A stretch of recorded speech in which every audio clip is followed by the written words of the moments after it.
Mixed by Jitendra Kumar. सुनो न मोर भौजाई हो कहनो बतावो दवाई हो कहनो बतावो दवाई हो सुनो न मोर भौजाई हो कहनो बतावो दवाई हो पहला मेरी हम सैया संगे लड़ल बानी अरे काचे में ही पाचे बेरी कैले कहीं राती सेज पर पड़ल बानी रात भर कोहरल बानी मायरे अरे काचे में ही पाचे बेरी कैले कहीं राती सेज पर पड़ल बानी रात भर कोहरल बानी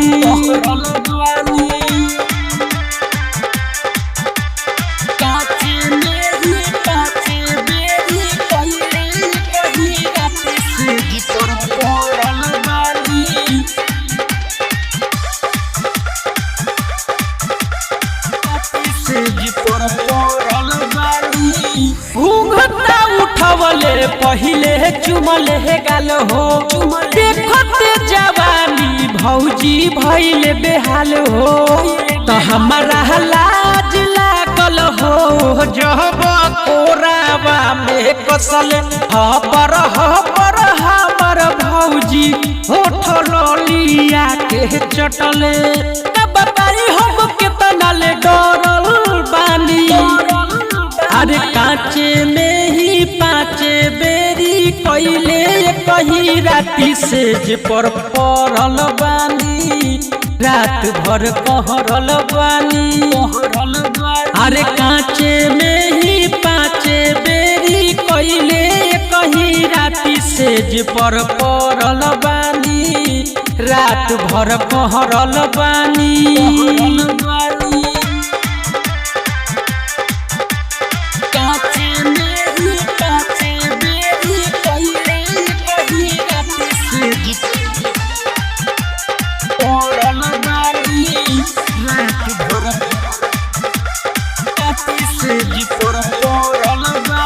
सोनू सवरिया के ना तनिको बुझाइल धरे खातिर बहिया में रहे अगुताइल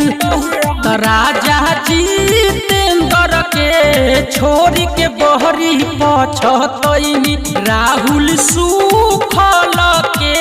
भौजी घरे चली आईनी सुन भौजी हो रतिया में मरल बानी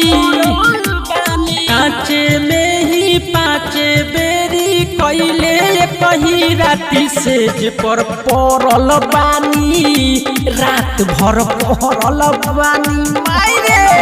अरे काचे में ही पाचे बेरी कैले कहीं राती सेज पर पड़ल बानी रात भर पड़ल बानी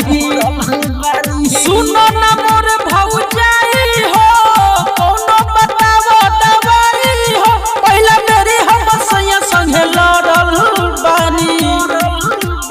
काचे में ही पाचे बेरी कैले कहीं राती सेज पर पड़ल बानी रात भर कोहरल बानी मायरे अरे काचे में ही पाचे बेरी कैले कहीं राती सेज पर पड़ल बानी रात भर कोहरल बानी RP Recording Studio, Masra.